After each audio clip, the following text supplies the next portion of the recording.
welcome to French Cooking with Chef Brett Heath. I'm Chef Brett Heath and let's get started. The purpose of this channel is to take traditional French recipes and put a home-style spin on them that any home cook can make to where it'll be less traditional, but it'll taste just as delicious. In today's video, we're going to be making a home-style version of the traditional French dish, Chicken Diable. Chicken Diable is traditionally made with chicken on the bone, Dijon mustard, breadcrumbs, and roasted. But in my version, that was inspired by Dory Greenspan, we're going to do a home-style version of it.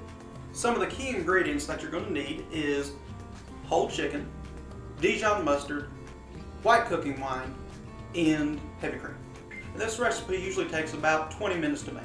And without further ado, let's get started. The first step in this recipe is you want to make sure you have a nice hot pan and about 2 tablespoons of olive oil. And the first thing we're going to do is we're going to sear off our chicken and make sure you have lots of seasoning on it, because when it gets in that pan, some of that seasoning is going to fall off. So we'll go ahead and put it in there. Ooh, I like to hear that sizzle. It's going to be a good recipe. Alright, we want to sear it off for about 2 or 3 minutes. Alright, now that you've got a good sear on one side, I'm going to go ahead and give it a good flip. Oh, look at those bad boys. They look good.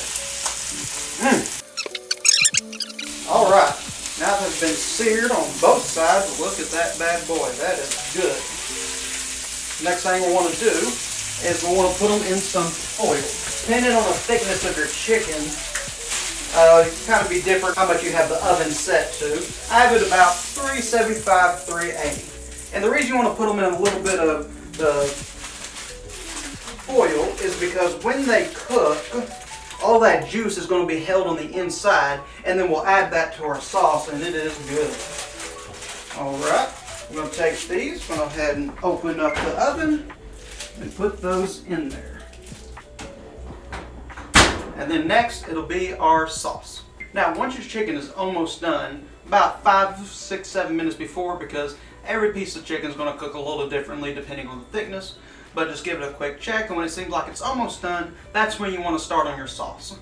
Now, the first thing you want to do is you want to put a little bit over a tablespoon of butter, and make sure that it's on medium to high heat. Once your butter is melted, the next thing you want to do is you want to make sure that your pan is up on medium to high. So we're going to go ahead and put about 2 tablespoons of fresh garlic and shallots. And then we want to make sure you mix that up real good. Go ahead and turn the pan, get you a little wooden spoon there. Make sure you get those garlic and shallots all together, because you really want that flavor in there. And make sure you've got it on high heat. And the next thing you want to do is go ahead and put in your white cooking wine. I personally use Holland House, but any wine will do. Now, you want to make sure it's on high, because once that wine, it's going to be a little bit cooler, and so will the heavy cream, so it'll take a few minutes. You just kind of mix that together and let it kind of cook for a few minutes. Alright, now once it starts to boil like that, that's what you want to look for. I wish you could smell this right now. It smells amazing. Now you want to go ahead and put in your heavy cream. You want to do about 2 cups of heavy cream, about 1 cup of wine if you're making it just enough for about 2 people. And now one thing to understand is, because that heavy cream is going to be a little cold, it's going to take a little bit longer to create the sauce. So if you got something to do, you want to set the table, whatever it may be, you can use that time. Now that that sauce is starting to boil a little bit, we want to go ahead and add in our Dijon mustard, because you want to add everything in except for the Worcestershire sauce while it's hot. That is the main thing about the sauce. It is all about that Dijon mustard. And again, you want to make sure it's on high. And from time to time, you can stir it. Put a little more in there. There we go. Go ahead and stir it from time to time. And what you can do is, once you want that thickness of that sauce, is you can put the cover on there and then give it a good mix.